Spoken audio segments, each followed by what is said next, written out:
पंजाब में बाढ़ से प्रभावित लोगों के लिए सरकार ने उठाया बड़ा कदम। लाखों लोगों को मिलेगी राहत।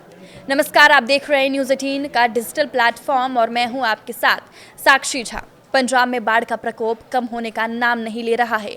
शनिवार को 4 जिलों में टूटे धुस्सी बांधों पर रविवार को दिन भर मरम्मत का काम चलता रहा। सेना और एनडीआरएफ की टीमें लगातार लगी हुई है। राज्य के बाढ़ प्रभावित सभी 23 जिलों के 2050 गांव में कुल 3,87,898 व्यक्ति बेघर हो गए हैं, जबकि 20 लाख से अधिक लोग प्रभावित हुए हैं। वहीं मुख्य सचिव ने बताया है कि राज्य के कई जिलों में अब तक कुल 1,76,980.5 हेक्टेयर फसल प्रभावित हुई है। बाढ़ के कारण अब तक 48 लोग अपनी जान गंवा चुके हैं, जबकि जिला पठानकोट से 3 व्यक्ति लापता हैं। अमृतसर में बाढ़ से सीमावर्ती क्षेत्र के 175 सरकारी स्कूलों की इमारतों और फर्नीचर को नुकसान पहुंचा है। कई स्कूलों की दीवारें गिरने से अंदर पड़ा सारा सामान खराब हो गया है।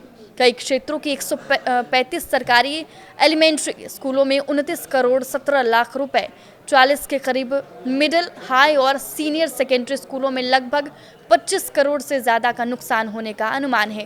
वहीं डीओ राजेश शर्मा ने कहा कि जिले के सरकारी स्कूलों के सही नुकसान का अनुमान आने वाले दिनों में जलस्तर कम होने पर लगेगा। नुकसान की रिपोर्ट डीसी साक्षी साहनी को भी भेजी है, ताकि हालात सही होने के तुरंत बाद नवीनीकरण का काम कराया जा सके। वहीं एक्टर सोनू सूद पंजाब में बाढ़ प्रभावित लोगों की मदद के लिए सामने आए थे। मोगा में अपने घर पहुंचे सोनू सूद ने कहा कि इस मुसीबत में सबको एकजुट होकर पंजाब की मदद करनी चाहिए और लोगों को जिन चीज़ों की ज़रूरत है उन तक पहुंचाई जाए। वहीं अब इस पर पंजाब सरकार ने भी बड़ा कदम उठाया है, जहां अब किसानों के लिए प्रति एकड़ 20,000 रुपये के मुआवजे का ऐलान किया गया है। सीएम मान ने कहा कि मैं अस्पताल के कमरे में बैठकर हर वक्त पंजाबियों की चिंता करता हूं। चीफ सेक्रेटरी को और डीजीपी को कहा कि लोगों के हालात का पता करें। इसके साथ ही उन्होंने किसानों की मदद के लिए कई अहम फैसले लिए। उन्होंने कहा कि वो लोगों के बिना नहीं रह सकते, जल्द ठीक होकर जनता के बीच पहुंचेंगे। वहीं बाढ़ कुदरत की मार है, सरकार हर संकट में आपके साथ खड़ी है।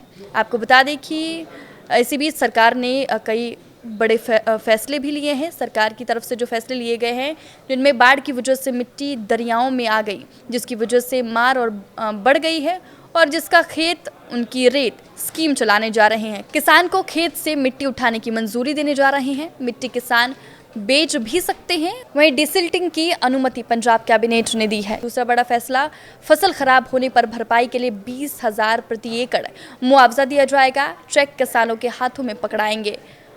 और तीसरा जो फैसला पंजाब सरकार की तरफ से लिया गया है वो ये है, मृतकों के परिवारों को 4 लाख रुपए का मुआवजा दिया जाएगा। और कई लोगों के घर गिर गए हैं, उसका सर्वे कराया जाएगा, सरकार उसका भी मुआवजा देगी। वहीं किसानों ने कोऑपरेटिव सोसाइटियों, सरकार के बैंकों से कर्ज लिया हुआ है, उस कर्ज की लिमिट 6 महीने बढ़ाई गई है। कोई किश्त नहीं देनी पड़ेगी, ब्याज भी नहीं देना पड़ेगा, कोई आपको तंग नहीं करेगा। वहीं सरकार ने एक और अहम फैसला लिया है कि जिन लोगों की मवेशी बाढ़ में मर गए हैं उन्हें सरकार सहायता राशि देगी। सरकार टीकाकरण करवाएगी ताकि कोई बीमारी ना फैले। वहीं फॉगिंग मशीन देने हर गांव में क्लिनिक में डॉक्टर आएंगे। कैंप लोगों के घर के पास लगेंगे ताकि लोगों का चेकअप हो सके और लोगों को दवाइयां मिल सके। वहीं शहरों में सफाई करवाई जाएगी। और सबसे महत्वपूर्ण फैसला जो सरकार ने लिया है वो ये कि स्कूलों का इमारतों के ग्रिडों का नुकसान हुआ है, उसका सर्वे होगा और सर्वे होने के बाद उसकी मरम्मत कराई जाएगी। आपके इस वीडियो पे क्या राय है, हमें कमेंट करके ज़रूर बताएं। नमस्कार।